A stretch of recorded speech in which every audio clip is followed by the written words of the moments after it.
Bonjour, je suis Manuel, j'ai 19 ans. Je suis au cégep en cinéma et je travaille dans une épicerie. En secondaire 3, ça a commencé à ce moment-là. J'avais comme des voix, j'avais des visions, j'avais des hallucinations. J'avais beaucoup de stress lié à ça. J'en ai parlé avec mes parents et très rapidement, on a fait un suivi en pédopsychiatrie. Une équipe s'est formée très rapidement autour de moi à ce moment-là. Les symptômes psychotiques avaient plusieurs impacts sur ma vie. J'avais la difficulté de me concentrer à l'école, en classe surtout, parce que j'avais beaucoup d'hallucinations auditives et visuelles. J'avais beaucoup de difficultés pour dormir. Je dormais pas beaucoup. Le jour, je dormais trop. La nuit, je dormais pas assez. J'avais aussi des problèmes au niveau social pour communiquer puis interagir avec les autres. J'avais de la difficulté, donc souvent on me mettait à l'écart. Pour m'en sortir, ça a été très difficile. Quand on apprend qu'on a des symptômes de psychose, on réagit très mal. D'abord, j'ai eu beaucoup de jugements par rapport à moi-même. J'ai eu beaucoup de misère, j'ai eu beaucoup de peur, beaucoup de crainte.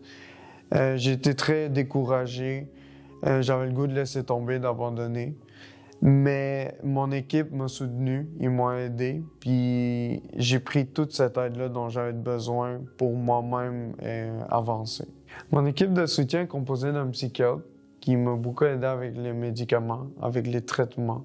Il m'a aidé aussi avec des stratégies diverses, par exemple à quelle heure prendre le médicament et autres.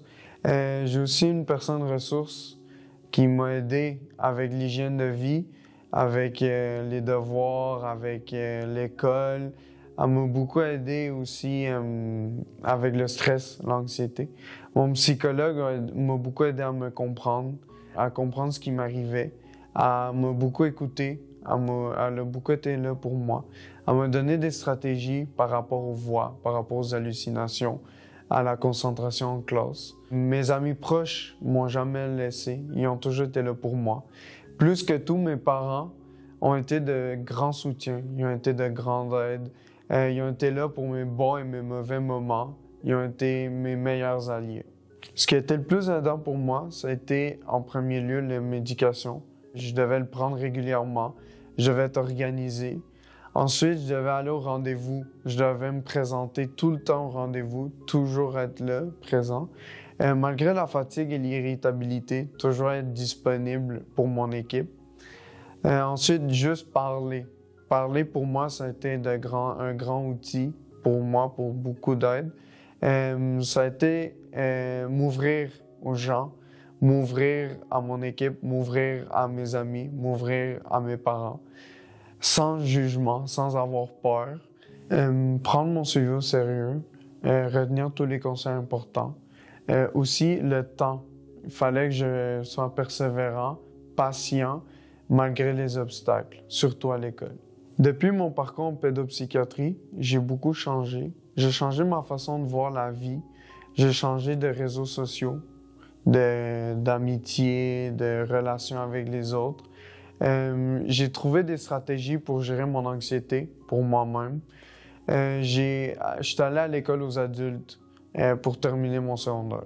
Le meilleur conseil que je donnerais à un jeune qui arrive en pédopsychiatrie, c'est de prendre toute l'aide, tous les conseils qu'on vous donne, de les prendre à fur et à mesure de ce que tu as besoin, puis au final prendre ce qui est le plus utile pour toi, même si ça a l'air ridicule au début ou pas important, juste de les garder en mémoire et au final juste prendre ce qui est utile. Ce dont je suis le plus fier aujourd'hui est d'être inscrit au programme de cinéma, au cégep, de travailler dans l'épicerie que j'aime beaucoup, être autonome et responsable, être toujours à mes affaires.